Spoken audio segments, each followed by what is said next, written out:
Fala, bucaneiro! Beleza? Há quanto tempo, não é mesmo? Há quanto tempo que eu não faço vídeo pro Reduto? Pra falar a verdade, faz alguns anos que eu não jogo Reino de Ferro. Mas o meu contato com o jogo ele é sempre constante, até porque dou suporte, tá junto com os amigos, é a galera que conhece do cenário. E eu vou hoje escolher um tema rápido para falar, não vou me explicar, não vou falar sobre maiores assuntos, mas eu decidi hoje falar sobre mercenarismo, ok? Esse tema que a grande maioria das pessoas acredita que é a maneira mais fácil de começar a jogar Reino de Ferro. Ah, vamos começar a jogar como? Vamos jogar com mercenários. Quando o cara não fala de mercenários, ele fala de jogar com um exército.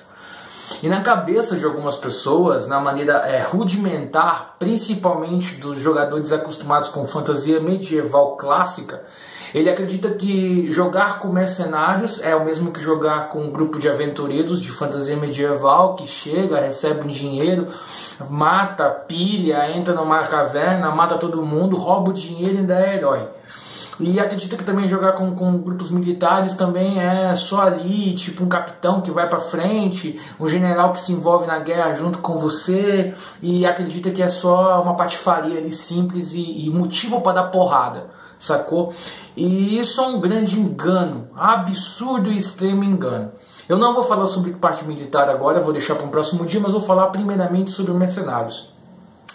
Pense que os mercenários em Reino de Ferro é como ter uma empresa privada de segurança, uma empresa com segurança de banco, como segurança de uma grande corporação. Quem assistiu Justiceiro viu lá mercenários envolvidos na guerra. Os mercenários são uma força que existe com o apoio e o aval de forças militares. Certo? Então quem dá o aval para a criação de uma companhia militar é um capitão de uma cidade, é alguém ligado ao exército e às forças armadas de certo modo. Porque entendam o seguinte, o mercenário ele não é um aventureiro, ele não se mete em qualquer tipo de aventuras. Ele segue uma carta, ele segue um códice básico e esse códice vai ser alterado de nação para nação, de cidade para cidade, de reino para reino, de qualquer mudança que seja necessária.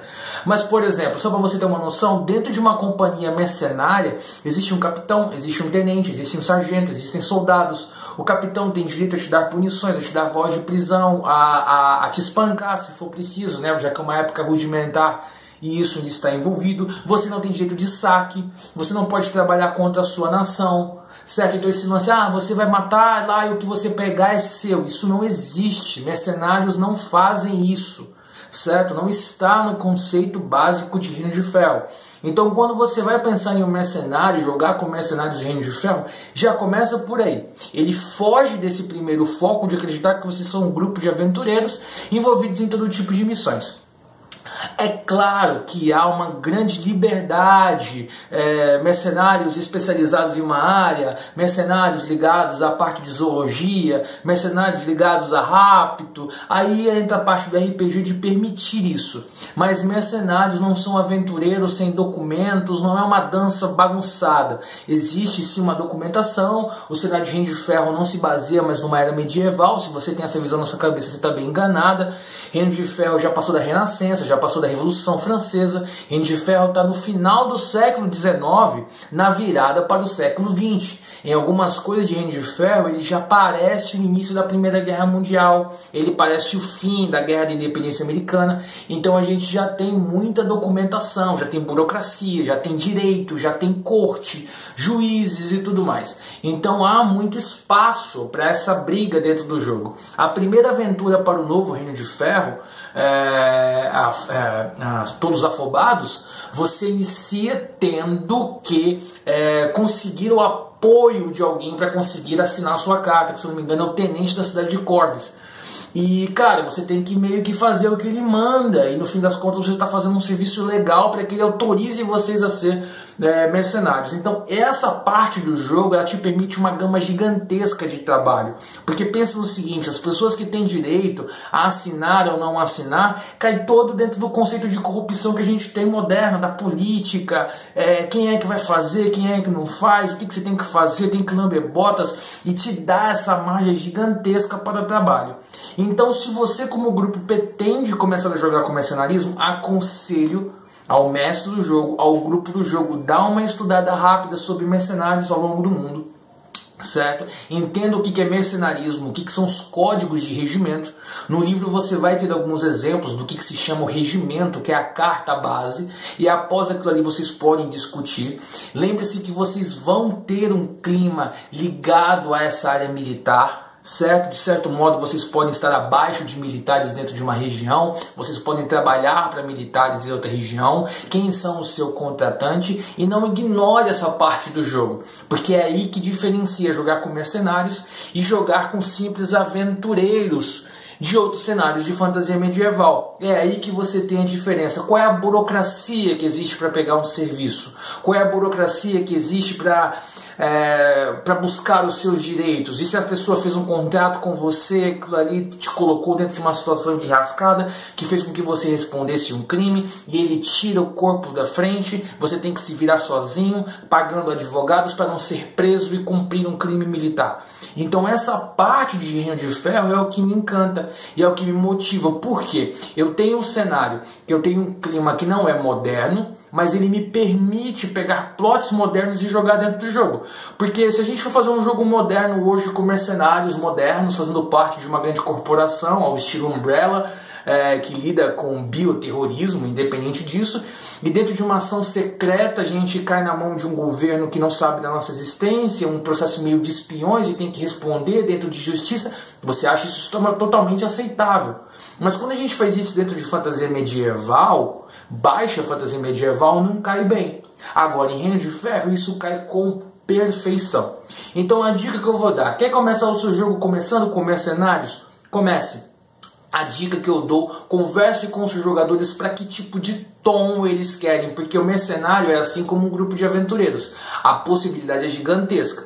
Vocês querem alguma preferência? Se vocês querem alguma preferência, eu como narrador daria algum tipo de bônus para aquela preferência que eles têm. Basta às vezes um pontinho de perícia. Mas eles são especialistas em espionagem industrial, eles são especialistas em trabalhos de campo militares, eles são especialistas em mecânica e o roubo mecânico, certo? Então pense que o mercenário ele pode ser tudo o que ele quiser. Uma campanha longa que eu fiz envolvendo mercenarismo, essa numa parte realmente direta. Quem era a pessoa que assinava os trabalhos? Quem era que conseguia os melhores serviços para você? Porque pense que assim como há lobbies, assim como há...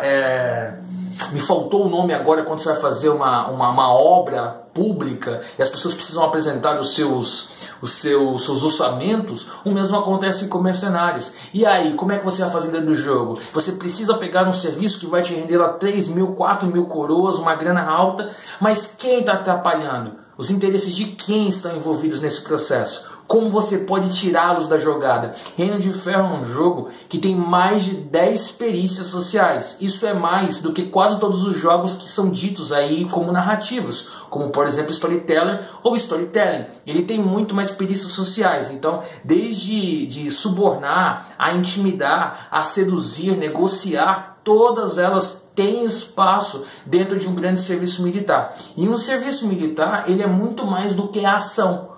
Um serviço militar mercenário, ele envolve o pré, o durante e o fechamento. O que vocês vão contar? Quem já assistiu True Detective, né, da HBO? Olha a ação que o Rust e o Cole fazem e o que eles contam, qual é a versão que ficam. E se dentro de uma ação os personagens jogadores são obrigados a fazer uma coisa que vai contra o parâmetro deles, como por exemplo... chegam no local e tem crianças, resolvem não matar. Mas só que era dentro do acordo que eles deveriam explodir o local sem saber o que tinha dentro. E eles negociam aquilo ali, e todo mundo se fecha em uma mentira e escondem o que aconteceu. Um segundo exemplo que eu adoro de filme é Ronin, onde os caras se matam o filme inteiro para proteger uma maleta e o filme termina sem saber o que tem dentro. Então mercenários é isso, são pessoas que vendem a sua carne, os seus ossos, a sua alma em troca de dinheiro. Se seu jogo não está baseado em cima disso, diria, na minha prepotência, que você está jogando o tema mercenário errado. Talvez o que você queria jogar com um grupo de explorador, o que você queria jogar com um grupo de estudo, o que você queria jogar com um grupo de aventureiros independentes e não obrigatoriamente com mercenários, ok? Então essa foi a primeira parte sobre mercenarismo, começando a jogar, e em breve novos vídeos. Valeu!